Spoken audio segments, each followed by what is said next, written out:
ಜನಸಾಮಾನ್ಯರಿಗೆ ಮತ್ತೊಂದು shock ಎದುರಾಗಿರುವಂಥದ್ದು. Petrol diesel ದರವನ್ನ ಹೆಚ್ಚಳ ಮಾಡಲಾಗಿದೆ. ಕೇಂದ್ರ ಸರ್ಕಾರ ಆದೇಶವನ್ನ ಹೊರಡಿಸಿದೆ ದರವನ್ನ ಹೆಚ್ಚಳಗೊಳಿಸಿ. ಗ್ಯಾಸ್ ರೇಟ್ ಆಯಿತು, ಚಿನ್ನದ ಬೆಲೆ ಏರಿಕೆ ಆಯಿತು. ಈಗ ಪೆಟ್ರೋಲ್ ಮತ್ತು ಡೀಸೆಲ್ ಬೆಲೆ ಕೂಡ ಏರಿಕೆ ಆಗಿದೆ. ಪ್ರತಿ ಲೀಟರ್ ಪೆಟ್ರೋಲ್ ಡೀಸೆಲ್ಗೆ 4 ರೂಪಾಯಿ ಏರಿಕೆ ಮಾಡಿದೆ. ಪರಿಷ್ಕೃತ ದರ ಇವತ್ತಿನಿಂದಲೇ ಜಾರಿ ಆಗಲಿದೆ.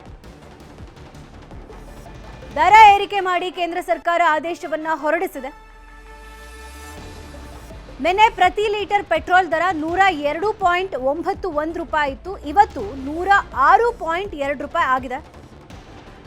ನಿನ್ನೆ ಪ್ರತಿ ಲೀಟರ್ ಡೀಸೆಲ್ಗೆ 90.99 ರೂಪಾಯಿ ಇದ್ರೆ ಇವತ್ತು 94 ರೂಪಾಯಿಗೆ ಏರಿಕೆ ಆಗಿದೆ. ಈಗಾಗಲೇ ಬೆಳಗ್ಗಿನಿಂದಲೇ ಈ ಪರಿಷ್ಕೃತ ದರ ಜಾರಿ ಆಗಿದೆ.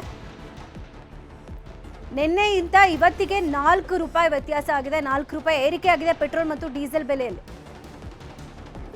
ದರ ಏರಿಕೆ ಮಾಡಿ ಕೇಂದ್ರ ಸರ್ಕಾರ ಆದೇಶವನ್ನ ಹೊರಡಿಸಿದ್ದು ಇವತ್ತು ಮುಂಜಾನೆಯಿಂದಲೇ ಈ ಪರಿಷ್ಕೃತ ದರ ಜಾರಿಯಲ್ಲಿದೆ.